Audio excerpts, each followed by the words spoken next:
Tokoh seterusnya ialah Ban Gu. Beliau dilahirkan sekitar tahun 32 hingga 92 Masihi. Beliau dilahirkan di Xianyang, wilayah Fufeng yang kini terletak di wilayah Shanxi. Ban Gu merupakan seorang sejarawan, ahli sastera dan pegawai istana semasa zaman dinasti Han Timur.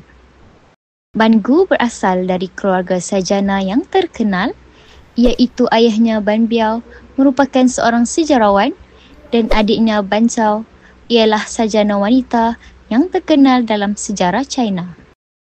Sumbangan utama Ban Gu ialah beliau terkenal sebagai penulis dan penyusun utama karya historiografi penting iaitu Hanshu.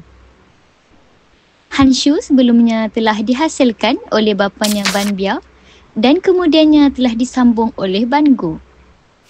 Hanshu mempunyai sebanyak 120 jilid dan di dalamnya mempunyai 4 bahagian utama. Hanshu juga merupakan salah satu daripada 4 buku sejarah standard dalam tradisi historiografi China. Struktur kandungan Hanshu mempunyai 4 bahagian utama yang terdiri daripada Benji, Zi, Biao dan Lizuan.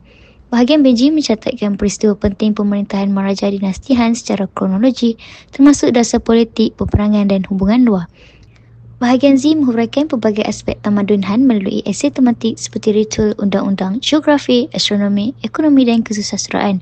Bahagian Biao menyusun peristiwa dan tokoh utama dalam bentuk jadual kronologi, jen carta silsilah keluarga diraja serta pegawai tinggi. Bahagian Lizuan memuatkan biografi tokoh penting termasuk menteri, jeneral, sarjana, wanita istana dan pemimpin asing serta menilai sumbangan